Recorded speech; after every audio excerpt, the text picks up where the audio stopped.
স্নায়ুগুলা কুষ্ঠরোগীর জন্য খুব প্রিয় স্নায়ু, এগুলাতে আক্রান্ত করে স্নায়ুগুলো ফুলে যায়, মোটা হয়ে যায়।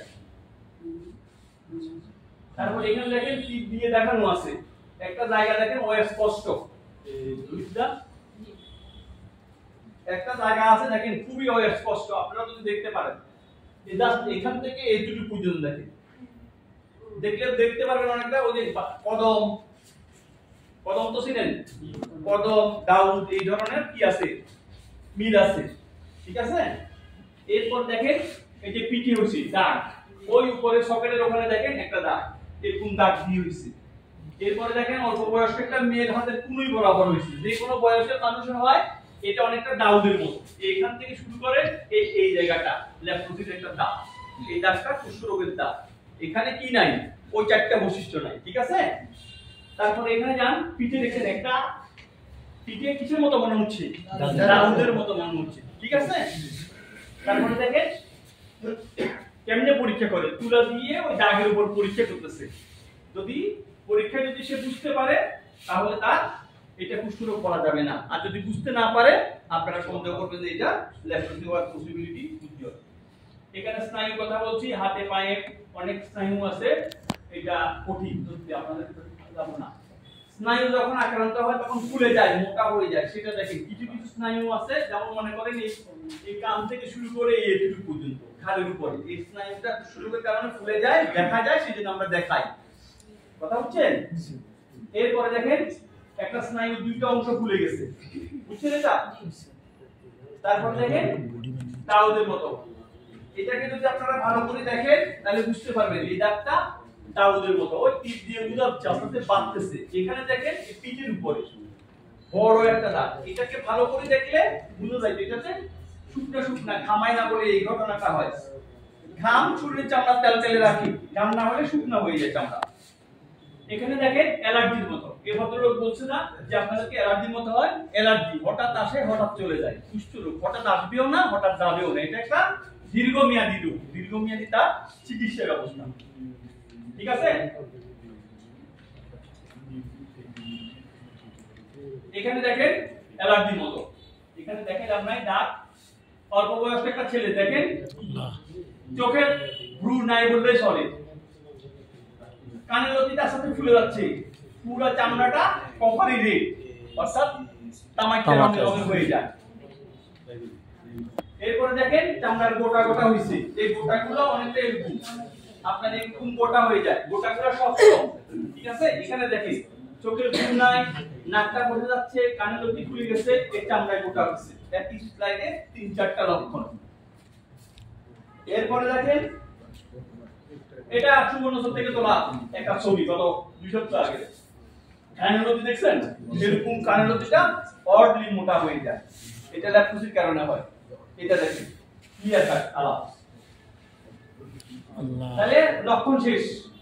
এখন আসেন কি সমস্যা করে, সমস্যা একটু আগে বলছিলাম অঙ্গবিকৃতি হয়, এই দেখেন চোখের পাতা বন্ধ করতে পারে না, ঘুমাইলেও চোখের পাতা খোলা থাকে, সে যখন রাস্তা দিয়ে হাঁটাচলা করে তখন কি হয়, চোখটা একদম একদিকে তাকাই থাকে, চোখে ব্লিঙ্কিং হয় না, ধুলাবালি ঢুকিয়ে, তখন কর্নিয়াটা ধুলাবালিতে নষ্ট হয়, আস্তে আস্তে সে দেখে না, বন্ধ হয়ে যায়, সাদা হয়ে যায়।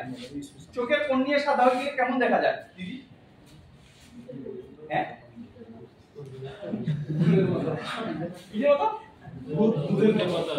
চোখের কর্নিয়া যদি সাদা হয়ে যায় সে দেখতে পায় কি পায় না, কি হয়, অন্ধ হয়ে যায়। গুড, এটাই চাইছিলাম। এরপরে দেখেন পায়ের তালু বেসুদ হয়ে যায়, এরকম ঘা হয়ে যায়, এই ঘা আমাদের কাছে আসবে, আমরা ড্রেস করে দিব, হসপিটালে ভর্তি দিব, ওষুধপত্র দিব, এটা তো আমার হইছে, ভালো হবে, আবার হবে কেন, পায়ের তালু তো বেসুদ, সে যখন হাঁটাচলা করে তখন সে আর ভালো বুঝতে পারে না, কেটে যায়, হ্যাঁ, ঘন ঘন ইনফেকশন হয়ে যায়। কার আছে পায়ে, ওই যে আপনার আছে, আপনার ঘাটা এখন কিছু ধরেলেন না, আপনি আচ্ছা সাংঘাতিক কাজে ব্যস্ত মানুষ। এরপরে দেখেন এই হাতের তালু দেখছেন, এটা ল্যাপ্রোসির কারণে হয়। হাতের তালু যখন বেসুদ হয়ে যায়, মহিলারা কাজ করতে যায়, গরম লাগে, এই জন্য ল্যাপ্রোসি যেদিন থেকে শুরু সেদিন থেকে আমরা বলে দিই আজকে থেকে আপনার জন্য গরম পানি বা গরম কিছু ধরা হারাম, বুঝছেন? জানো এই ঘটনা দেখেন, অল্প বয়স্ক একটা মেয়ে রিচ ড্রপ হয়ে গেছে, উঠে না, ড্র হয়ে গেছে, লেখা যায় না, ঠিক আছে? এবার দেখেন হামিদ তালু এইরকম হয়ে গেছে, একদম দাইয়া ফাইনালি এরকম অবস্থা। বুঝছেন? এই যে আঙ্গুলের টোগুলা আস্তে আস্তে অটো অ্যাবজর্ব হয়ে যায়, নিজে নিজে ঝরে যায়। আর রুগীরাও বলে আমরা টেনে ঢেলে দিছি, কেন? সে তো ভালো বুঝতে পারে না, ঠিক আছে? এটা আবার যদি আপনি ডায়াবেটিসের সাথে মিলান, ডায়াবেটিস হলে ওর একই ঘা, কিন্তু ওর বিষ ব্যথা জ্বর হসপিটালে ভর্তি, আর এই ব্যথা কিচ্ছু নেই। সে এটা নিয়ে দিব্যি আর আমি মাইলছে মাইল হাঁটে, কেন? বেশক সে বুঝতে পারে না, তো বুঝলে না সে বলতো যে আমার এখানে কেটে গেছে, ব্যথা পাচ্ছি, ইত্যাদি ইত্যাদি।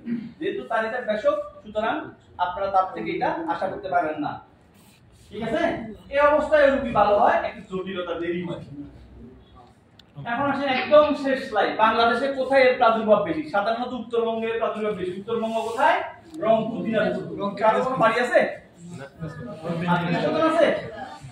জানাশোনা নাই? এখানে দেখেন, আপনারা রংপুর দিনাজপুর কেমনে যাবেন? ফেনীর খবর তো জানতেন না একটু আগে নাকি বলেন?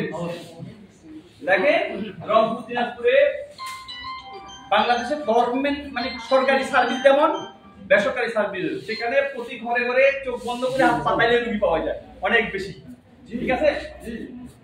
আচ্ছা, এরপরে আসেন এই যে ঢাকা, সিলেট এবং চট্টগ্রাম মধ্যবর্তী অবস্থানে আছে আমাদের সিচুয়েশন। এই যে ফেনী, নোয়াখালী, কুমিল্লা যেগুলো সাদা, এগুলাতে নাই বলছি, আসলে ভুল কথা।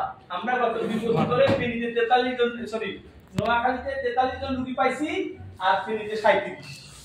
এখন ফেনীতে গত বছর পরশুরাম কাজ শুরু করছি, 2 জন পাইছি। তারপরে ফুলগাজীতে 2 জন পাইছি, আর এখন ফুলগাজী আর পরশুরাম মিলিয়ে আমাদের টোটাল পেশেন্টের সংখ্যা 37। গত 6 মাস আগে পাইছি শুরুতে সোনাগাজী। দেখেন বিগত এত বছর পর্যন্ত 5-7 বছর কোনদিন এই রোগীগুলো আছে কেউ আমরা বলতেও পারি না। আসলে রোগী আছে, ওই সে অপেক্ষা করতেছে চিকিৎসার জন্য, ঠিক আছে? আমরা আপনাদেরকে আজকে চোখটা একটু খুলে দিলাম। কেন চোখ খুলে দিলাম? যাতে করে এত যে আয়োজন, এতক্ষণ তো চিলে ফেলে বলছি, সব ভুলে যান, কোনো অসুবিধা নেই। খালি বাদামি বা লালচে রঙের অনুভূতিহীন দাগ পাইলেই পাঠাইবেন ইনশাআল্লাহ। কোনো পরীক্ষা মানে পরীক্ষার খরচ, ওষুধ খরচ কিছুই লাগবে না। এটা আমাদেরকে একটু বেশি বার করতে হয়। যেটা পাইছি এটা জানা আলাদা, দুইটা জায়গায়, একটা নোয়াখালী, একটা ফেনী। আপনি হাসতেছেন কেন? একটা কাহিনী আছে, সেরকম মেডিকেলে এক ভদ্র মহিলা এক দুবাইলা হাজবেন্ডকে খুব কষ্ট করে নিয়ে গেছে, সাথে তার ভাইও গেছে। যাই ওষুধপত্র দিয়েছে, সবকিছু। আমাদের একদম পেশেন্টকে বছরে একবার একটু দেখতে হয়, ফলো আপ করি। আপনারা সামনে শিখবেন ফলো আপ কি জিনিস। আমরা যখন গেলাম প্রায় 7 মাস পরে, সব কিছু ঠিক আছে, রোগী তো খুব ভালো, সে বিদেশ যাবে, একদম ভালো হয়ে গেছে। কিন্তু তার বোনের জামাই চিকিৎসা নিছে, সালারে নিয়ে গেছে। বোনে আমার ডেকে বলতে, স্যার এই যে আমার ভাই 15,000 টাকা নিল, আপনাদেরকে দিছি বলে, তার কি অবস্থা? দেখেন আমরা 1 টাকা না 15 পয়সাও লই নাই। দুলাভাইরে দেখাইতে যাইয়া শালা 15,000 টাকা মাইরা দিচ্ছে। সেই ফেনীতেও মারলো, সে নোয়াখালীতেও মারলো। সুতরাং আপনারা মনে রাখবেন, লেপ্রোসির জন্য কোনো ধরনের চিকিৎসা ফি দিতে হয় না। আপনাদেরকে একটা কাগজ দিব, লুইটা আপনাদেরকে একটা কাগজ দিব, সেখানে একটা নাম্বার আছে, বিশেষ প্রয়োজনের নাম্বার ব্যবহার করতে পারবেন। ওই নাম্বারে হোয়াটসঅ্যাপ আছে, ছবি তুলে হোয়াটসঅ্যাপে ছবি পাঠাতে পারবেন যে এটা একটু দেখে দেন, প্রয়োজনে আমরা দাইও দেখতে পারবো। পারবেন না এগুলো বলতে? ইনশাআল্লাহ আপনার নিজের জায়গায় বসে আপনি এই শুধু এই সহায়তাটুকু আমাদেরকে করতে পারবেন। লাভ তো কি? একটু ধারণা।